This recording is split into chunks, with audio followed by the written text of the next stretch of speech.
Hi అండి, నమస్తే. వింజా వంటలకు స్వాగతం అండి. ఈవేళ కొత్తిమీర చింతకాయతో పచ్చడి ఎలా చేయాలో చూపిస్తాను.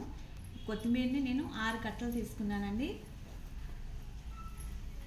చింతకాయలు 1/2 కేజీ తీసుకున్నాను.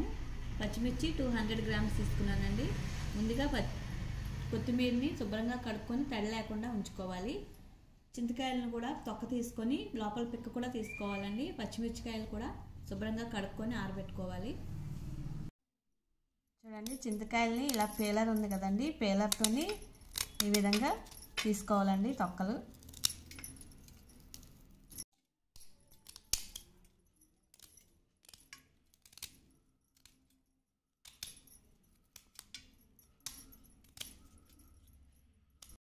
చూడండి, ఈ విధంగా చింతకాయలని ఇలా తొక్కలు తీసుకొని పెట్టుకోవాలి. ఇప్పుడు తీసుకున్న చింతకాయలని లోపల పిక్కలు తీసుకోవాలండి. ఇలా చాకుతో కోసుకొని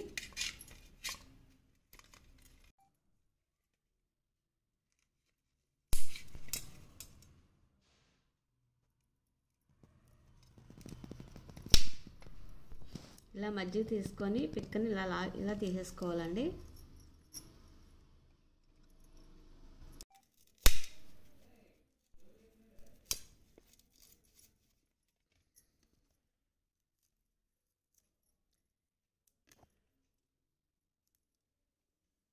చూడండి, కడుక్కొని ఆరబెట్టుకున్నానండి. ఆరిపోయింది కొత్తిమీర. పచ్చిమిరపకాయ కూడా ఆరిపోయాయండి. అలాగే చింతకాయలని ఇలా పిక్కలు తీసుకొని పెట్టుకున్నాను. ఇప్పుడు ఇవన్నీ కలిపి ఒకసారి వేపుదామండి. స్టవ్ ఆన్ చేసుకొని పాన్ పెట్టుకోవాలండి. ఇప్పుడు ఆయిల్ పోసుకోవాలి.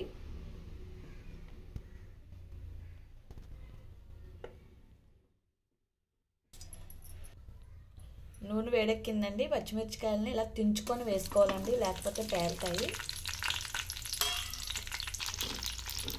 ఇవి బాగా వేగనివ్వాలి.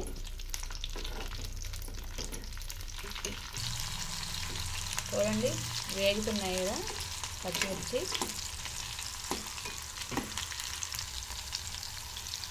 చూడండి, ఇవి బాగా వేగాయండి. ఇప్పుడు ప్లేట్లోకి తీసుకున్నాము. మళ్ళీ అదే పాన్లో కొంచెం ఆయిల్ పోసుకుందామండి. ఇప్పుడు కొత్తిమీరని కూడా అదే నూనెలో బాగా మగ్గనివ్వాలండి. చూడండి, కొత్తిమీర చాలా నూనెలో బాగా మగ్గింది కదండి.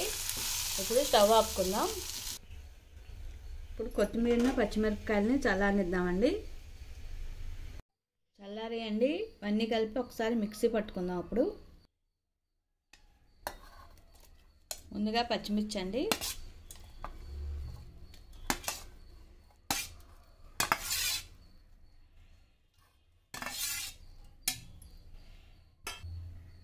కొత్తిమీర, చింతకాయలండి.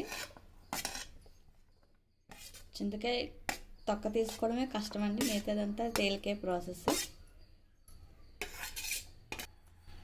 రుచికి తగ్గ సాల్ట్ వేసుకుందామండి. 4 స్పూన్లు వేస్తున్నాను. చూసి అడ్జస్ట్ చేసుకొని మళ్ళీ వేసుకుంటానండి. ఇప్పుడు మిక్సీ చేద్దాం మెత్తగా. అలా స్టవ్ ఆన్ చేసుకొని అదే పాన్లో ఆయిల్ పోసుకోవాలండి.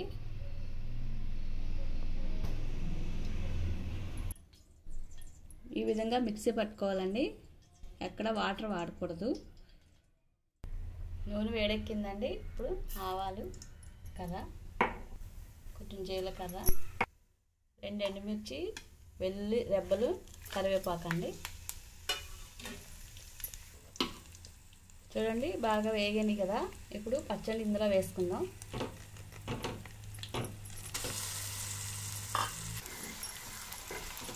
ఒక 2 నిమిషాల పాటు పచ్చడిని ఎలాగో నూనెలో ఉడికించాలండి.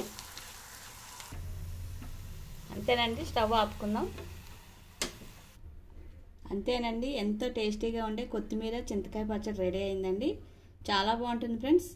మీకు కూడా చాలా నచ్చుతుంది. ఒకసారి ట్రై చేయండి. ఇది వేడివేడి అన్నంలోకి సైడ్ డిష్గా బాగా పనిచేస్తుందండి. ఒకసారి ట్రై చేయండి ఫ్రెండ్స్. నచ్చితే కనుక లైక్ చేయండి, షేర్ చేయండి, సబ్స్క్రైబ్ చేయండి. దాని తర్వాత ఏదైనా గాజు సీసాలో తీసుకొని పక్కన పెట్టుకోవాలండి. బయట కూడా ఉంచుకోవచ్చు. ఇది నిల్వ కూడా ఉంటుంది పచ్చడి.